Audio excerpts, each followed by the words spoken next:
Bom dia, boa tarde, boa noite. Voltamos aqui diretamente do estúdio avançado da Mercado e Consumo, aqui no Latam Retail Show, sponsored by IBM, no Expo Center Norte, aqui Zona Norte de São Paulo. Né?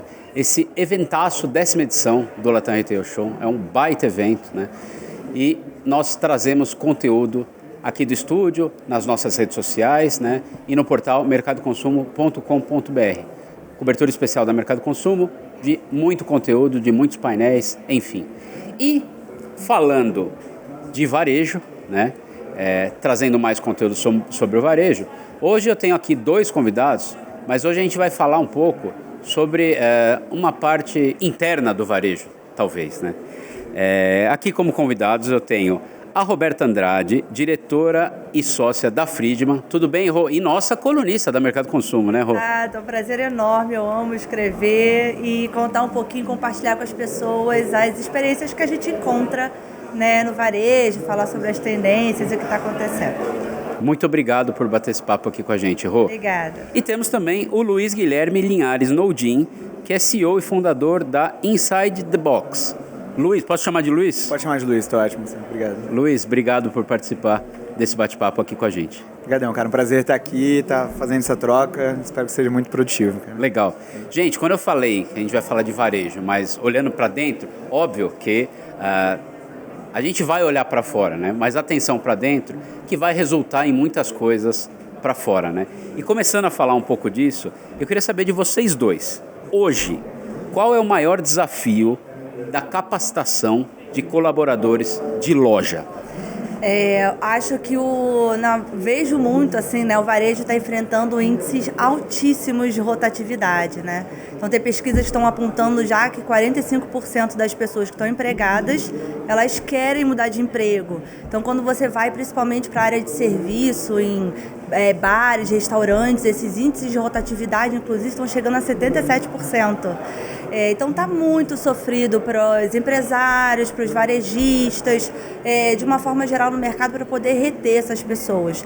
Então, até para entregar um serviço de qualidade, um atendimento que realmente encante o cliente, que fomente as vendas, aumente os resultados, vai ficando cada vez mais desafiador. Eu acho que esse é um dos principais problemas que o varejo está enfrentando hoje, é esse dilema de como preparar, desenvolver as pessoas, entregar um serviço, uma entrega de qualidade, de excelência, ao mesmo tempo que capacita, a pessoa prepara, às vezes a pessoa rapidamente sai, já troca de emprego, chega uma nova, sem às vezes experiência ou sem conhecer a cultura da empresa e tem que começar essa jornada toda de novo. E isso tem que começar esse ciclo cada vez mais rápido, né, para poder alcançar e ter esse resultado que o negócio precisa ter para se sustentar, né? É um baita desafio, Luiz? É um desafio gigante. Eles falam bastante sobre, né? A gente está falando numa parte de dentro, mas talvez seja a parte de dentro mais de fora do varejo. Né? Isso. Por isso que eu quis fazer aquele disclaimer inicial ali. É importantíssimo e acho que tem um desafio muito grande, é uma coisa que eu gosto de falar muito, até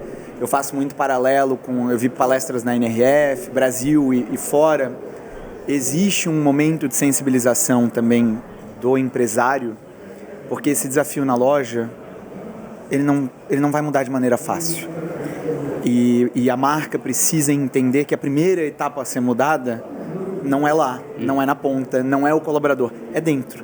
É ela olhar para si, é ela entender que ela precisa ter uma cultura de treinamento, uma cultura de capacitação. Se ela não virar esse jogo, o desafio vai só continuar aumentando. E eu faço esse paralelo que eu comentei, né? Quando eu vim na NRF, eu vi uma palestra, acho que foi McDonald's, que eles falam muito peito aberto. Nós somos primeiro emprego. Nós somos uma empresa que lida com rotatividade. Então, eles não olham para isso demonizando. Né? Obviamente, eles não elogiam. É horrível a rotatividade e tudo, mas é a realidade. Então, como que eu faço para estar mais preparado para fazer com que esse desafio seja menor? E para mim, o primeiro passo é olhar para dentro. É a própria marca se preparar, se capacitar para fazer isso com as suas lojas. Agora sim, você falou do McDonald's, da NRF, né? Acho que talvez eles estivessem falando do mercado dos Estados Unidos ali. Perfeito, nesse caso sim. E aí me levanta essa questão, né? Como é que é essa questão da rotatividade mundo e Brasil, né? Tem algum quadro? É parecido? Aqui o desafio é maior? Como é que é isso? Está sendo um desafio global, né? Isso é local, acontece no interior do Brasil, nos lugares mais distantes, nas capitais e no mundo de uma forma geral.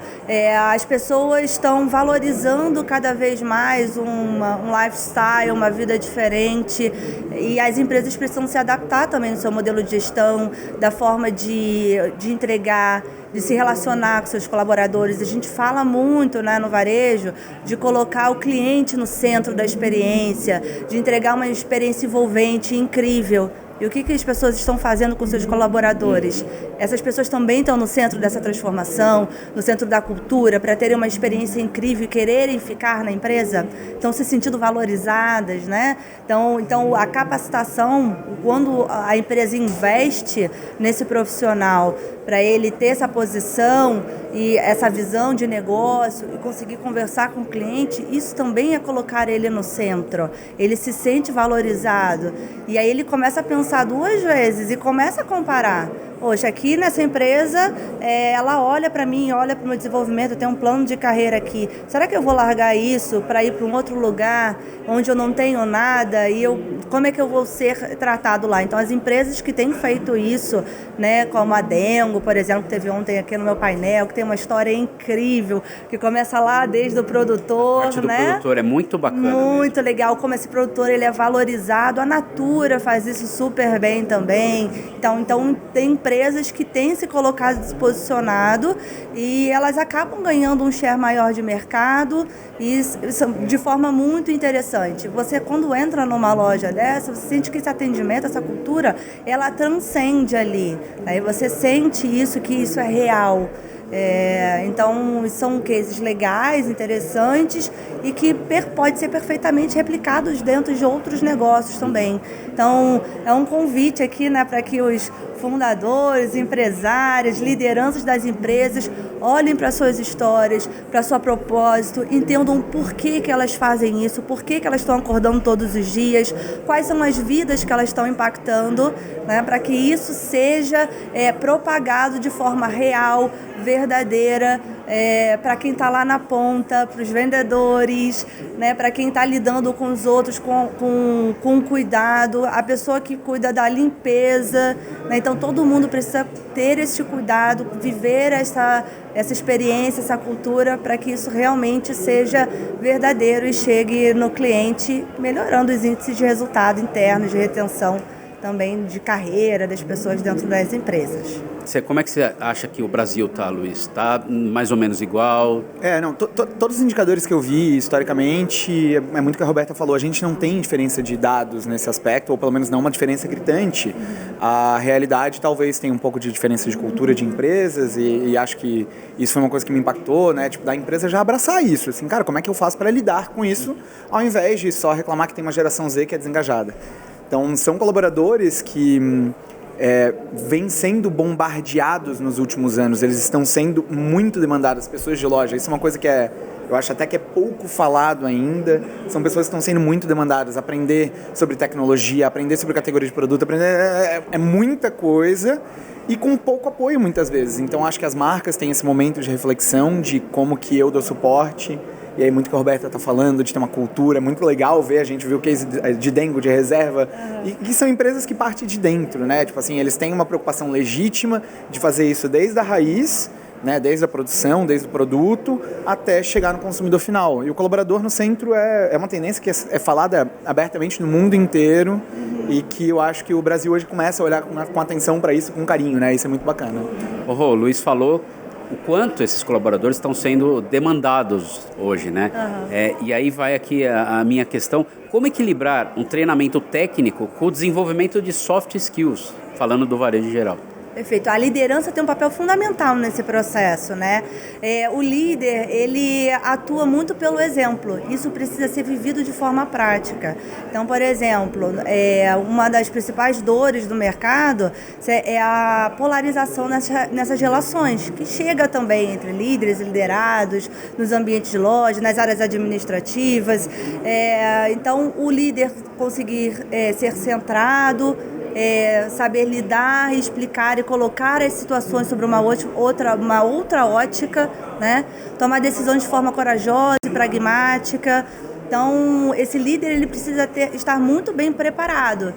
E ele assume uma nova função, né, nessa instituição que é a empresa, para poder orientar essa pessoa. Então, muitas empresas também acabam olhando ali até para um apoio psicológico para esse líder, ou até trazer esse treinamento por meio de soft skills e capacitar. Ele precisa ser um multiplicador, não só técnico, com uma aplicação prática que sempre deu muito resultado. Então, o nosso cérebro, principalmente os adultos, né, a gente aprende com as nossas experiências, com a vivência. A gente lê, a gente tem um certo nível de absorção inicialmente, ou assistir um vídeo, absorve um conteúdo, mas você só aprende de verdade quando você pratica aquela ação. E com soft skill não é diferente. É o mesmo processo de um processo técnico, às vezes mais desafiador porque ele passa por um processo de conscientização. Então, tanto o líder tem um pouco do momento de ele passar para o seu liderado que ele precisa também atuar de uma forma diferente. Ele precisa dar o exemplo, não adianta ele falar uma coisa e agir de outra forma. Então, é um estado ali de constante vigília, orientação, acompanhamento e apoio para esse processo de conscientização e ajudar o outro na sua transformação individual também. É fundamental que esse líder também seja treinado, então. Perfeito. Ele precisa ser treinado, precisa ser preparado, capacitado, ele precisa ser um estudioso também disso, ele precisa querer se transformar, até para conseguir influenciar outras pessoas. Né? Liderança, se hoje ela não for por influência, por envolvimento, você não consegue o engajamento e a dedicação do outro. Até porque justamente as pessoas estão buscando algo a mais nesse processo. Então você precisa conquistar o seu time, o seu líder por algo a mais que vai além da remuneração, que é muito importante, o reconhecimento, a parabenização também, mas existe ali uma remuneração que ela é também intangível, e esse líder ele precisa estar preparado para entregar e ser um dos principais pilares, guias do time nesse processo. Agora, Luiz, você brincou agora há pouco falando que o pessoal só reclama da geração Z, da geração mais nova, que são acomodados e tal, mas assim, é uma geração diferente, né? Então, queria entender também o quão diferente é essa geração que hoje são colaboradores, mas que amanhã vão ser os novos líderes também, né? Então, assim, o que já mudou pensando nessa geração mais nova como colaborador e o que pode ser que mude daqui a pouco com essa geração mais nova se tornando os líderes que vão ser daqui a pouco? Legal. Cara, eu tenho uma visão relativamente crítica sobre esse tema, que eu acho que a primeira essência dessa discussão, que é pouco discutida, é que as gerações vão mudar. Fato. Elas vão mudar. Então, a essência central teremos mudanças constantes. Então, não adianta a gente só discutir geração Z, porque daqui a pouco já tem uma nova, e depois já tem uma nova, e nós já somos outra. Então, essa é a essência dessa discussão. E eu acho absurdo ter que falar isso em voz alta, mas no final do dia somos todos seres humanos. Uhum. E a gente tem um core ali muito grande que é comum a todos. Então, quando a gente fala de comunicação, que é uma coisa que eu lido muito no dia a dia, comunicação entre loja e back-office. E aí eu vejo lá um cliente meu que ele pega e ele manda uma circular, eu brinco assim, de 10 laudas pra loja. E aí ele vai lá e reclama assim, pô, mas geração Z não engaja com nada. Eu olho assim, pô, legal, mas vou mandar esse mesmo circular pra ti. Será que tu ias gostar? Não tem nada a ver com geração Z, cara. Com uma palavra batida, é empatia. Uhum. Vamos se colocar um pouquinho no lugar dessas pessoas, e não tem a ver com ser geração Z. Boa parte dos problemas que a gente encontra de ruído, de ruptura, seriam resolvidos de uma maneira muito simples se a gente simplesmente fosse empático no sentido de, cara, eu ia gostar de ler isso. O mundo tem mudado independentemente das gerações, né? Exato. E não que não tenham diferenças. Temos diferenças grandes, umas pro bem, outras para o mal. Eu lembro quando eu entrei no mercado de trabalho, a minha geração era absurdamente criticada porque era muito mais tecnológica do que a anterior. E falavam assim que, meu Deus do céu, porque agora só sabem fazer isso se for no computador. E de repente a minha geração agora está criticando a nova por motivos similares. Eu olho para isso e tipo, gente, isso é um absurdo. Teremos diferenças. Isso é o status quo da nossa sociedade, faz parte. Só vamos ser humanos, vamos só ser empáticos, entender como que as pessoas querem se comunicar. Não vamos falar com robôs, vamos falar com seres humanos. E aí, Rô? É muito comum, assim, ter alguns pontos cegos na liderança. Isso independente de geração, sempre foi assim. E é importante estar atento a isso, né? Então, os líderes, normalmente, tem uma série de demandas, é tudo muito acelerado, é muita informação. E é muito importante ficar atento aos perigos da própria experiência. Então, a gente acaba julgando o outro a partir daquilo que a gente acredita que é o certo. Mas a gente tem que lembrar que o outro também tem sua história, tem a sua jornada, tem suas experiências que também precisam ser valorizadas. E por que não a gente não envolve mais e foca no processo mais colaborativo na resolução desses problemas? Então, o líder, ele não precisa ser solitário, não precisa ser difícil a tomada de decisão, né? Então, você pode trabalhar no processo de amadurecimento do seu time, para eles terem realmente uma visão mais profunda do negócio, onde você tenha, quando surgir um problema, ele não ter que correr para apagar incêndio e ser o super-homem, né, super mulher ali, para poder resolver tudo sozinho, mas compartilhar, porque ele tem várias cabeças pensantes que podem ser valorizadas e que podem contribuir muito. Então, até para... Normalmente são quem mais contribui, inclusive. Exato, para poder, porque são as pessoas que estão ali na linha, às vezes, de frente, no processo da operação, que estão passando também por outros tipos de problema. Então, quando essa diversidade de pensamento é compartilhada, né, realmente você tem um time com várias experiências, vivências, que vêm de lugares diferentes, que tiveram formações diferentes, isso pode ser muito rico e valoroso para os negócios. Então, é um convite aí também para as lideranças serem mais colaborativas, conversarem mais e colocarem ali e valorizarem o time que tem, né? Uma coisa que eu queria saber acho que em 2000, a gente está em 25, né? Às vezes eu me perco. Eu não tenho certeza, eu acho que é isso. Mas acho que foi em 2023, eu tive na NRF e muitas palestras eram focadas nisso e outras não focadas especificamente, mas falavam disso, que era da atenção com pessoas, com colaboradores, com o entorno, comunidades, né? Falava-se muito em comunidades e tal. Só que a gente ficou meio escolado com o metaverso, né? Que foi um tema que, né, estourou e virou o foco total. Não, era o foco total da NRF de 2022, 2021, enfim. E, né, ele está numa gaveta agora, né?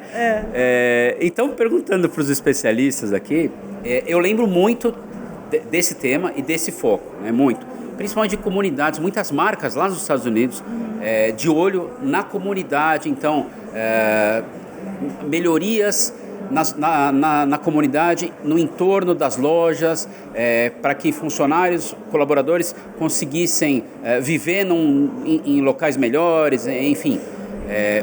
Como é que isso está avançando de lá para cá? Isso foi colocado, por exemplo, numa gaveta que nem o metaverso, ou isso realmente vem avançando? Essa atenção das marcas e dos líderes, enfim, para as pessoas, para a comunidade. Acho que basta a gente ver os hábitos de consumo, né? O futuro é cada vez mais compartilhado. Os aplicativos, as formas, o que a gente usa, como a gente se comunica, o próprio hábito das redes sociais. Então, tudo leva ao sentido de as pessoas realmente se reunirem e compartilharem mais. Isso, no fundo, é a comunidade. São pessoas que se reúnem para se apoiar, para trocar ideias. Então, por exemplo, tendências que envolvem muito mais conveniência, solução de problemas, até apoios e serviços locais que podem ser incentivados para aumentar, melhorar a geração do negócio, a experiência dos colaboradores também, de fazer negócios de forma local, local, né, atingindo de forma, expandindo a partir dali da sua comunidade, se colocar o negócio de bairro, a proximidade. Então, isso eu acho que é muito mais do que tendência só, né? Eu acho que você vê o comportamento de consumo, que é realmente por onde a sociedade está caminhando, né? De valorizar o outro, a presença, principalmente, né? Não tem como não falar da pandemia, onde as pessoas sofreram por estar separadas. Então é uma geração, muita gente nasceu, inclusive, e acabou criando hábitos ali. E foi um fator histórico muito marcante e que deixa marcas profundas na forma de a gente se relacionar. Então, essa coisa do aprender por comunidade, estar junto e pensar junto na solução de problemas, de a gente não se sentir sozinho ou distante, estarmos cada vez mais próximos, com certeza é uma tendência, o futuro veio para ficar. Está acontecendo. Está acontecendo. Não está na gaveta definitivamente. Aquela gaveta, inclusive, com o metaverso dentro, tem o metaverso e acho que poucas outras coisas estão nessa mesma gaveta ali. Mas a gaveta da comunidade, o espaço da criação de comunidade, ele é orgânico. Ele quase não dá de chamar de tendência.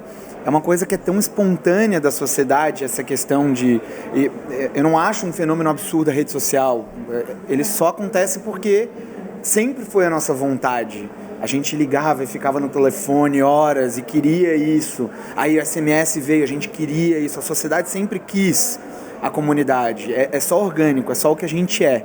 Né? E acho que a pandemia, ela mostrou essa ausência de uma maneira tão agressiva que agora vem com tudo.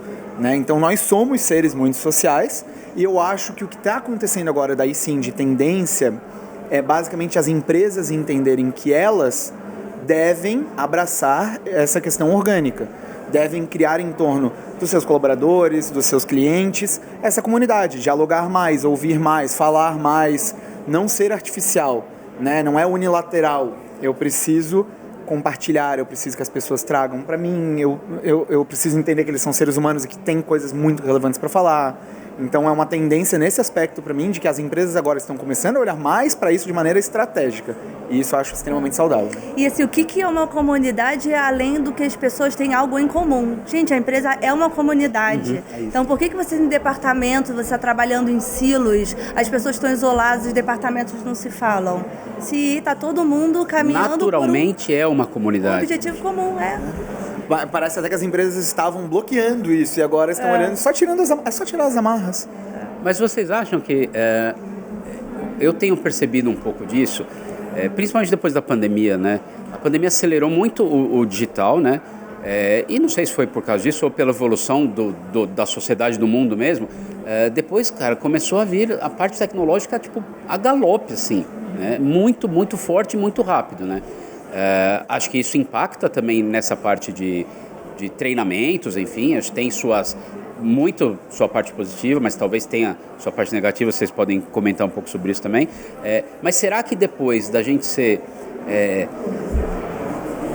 enchido ali de tecnologia e tal, a gente de repente não quer buscar um retorno um pouco pro humano, pro contato humano? Então a Rô falou não sei se foi de rede social e tal, mas assim, legal, o WhatsApp é sensacional, todo mundo aqui vai ter, sei lá, parentes que moram longe, seja no Brasil, seja em outro país e tal, você consegue se comunicar muito mais fácil do que antes, legal, sensacional.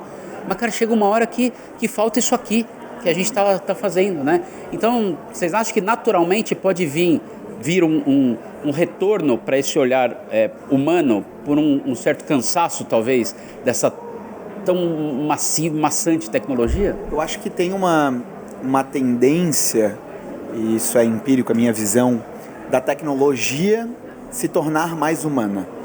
Porque as coisas não são excludentes. Sim. Né? Eu acho que tem esse aspecto.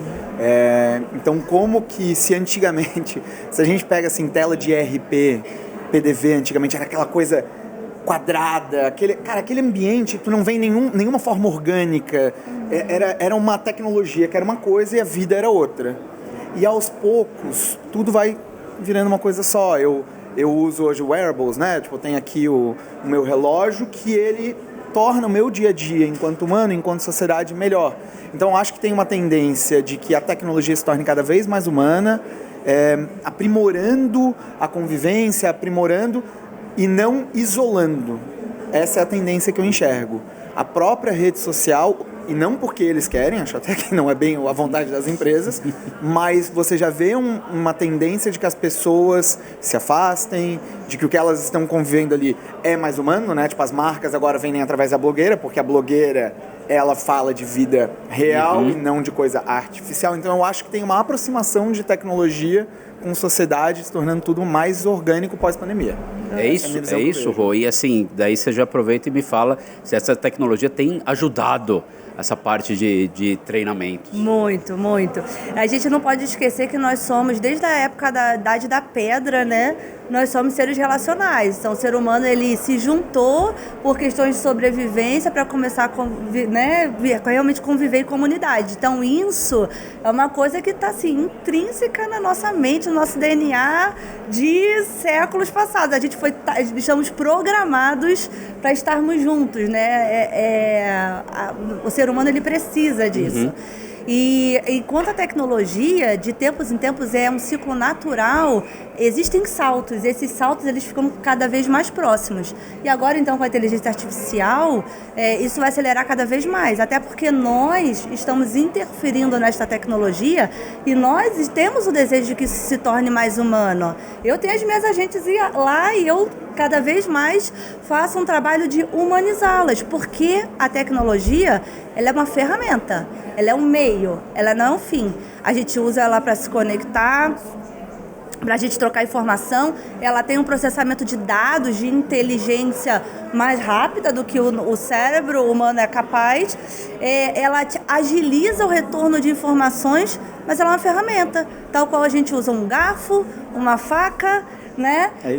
Para facilitar o nosso convívio, a nossa vida, a nossa rotina. A ideia é o que você vai fazer com isso, né? Como é que você vai utilizar isso? Mas essa coisa de as pessoas terem necessidade de estarem juntas, de trocarem ideias, de pensarem em soluções, isso nunca vai morrer, isso vai ser facilitado pelas ferramentas digitais e tal. Mas a necessidade de construirmos, evoluirmos como sociedade, como seres comuns, né, que têm como objetivo em comum, isso é o principal fator que nos une. Olha, eu estou longe de ser um early adopter, né? Eu sou mais para um late adopter, né? Mas eu já entendi sim, né, pessoalmente, a importância da tecnologia e tal, mas eu vou ser muito sincero com vocês, eu nunca vou abrir mão disso aqui, de pessoas, de frente para pessoas, conversando com pessoas, porque para mim isso é um dos maiores ganha-ganha da sociedade, né? A gente está aqui numa conversa que infelizmente eu já vou ter que ir encerrando, mas o que a gente sentar aqui e conversar por pouco tempo até, o que a gente sai daqui melhor, com mais bagagem, né? Imagina fazer isso sempre, né? Na nossa vida pessoal, aqui a gente está na nossa vida profissional, né? Numa gravação e tal, mas em casa, na vizinhança, no bar, enfim, fazer isso, pessoal, eu acho engrandecedor. Eu quero agradecer muito, Luiz, agradecer muito, Rô, essa conversa. Tá? Obrigado por bater nesse papo aqui na Mercado Consumo. Isso, muito obrigada. Prazer. Legal. Obrigada. E você que nos acompanhou até aqui, espero que tenha gostado tanto quanto eu gostei.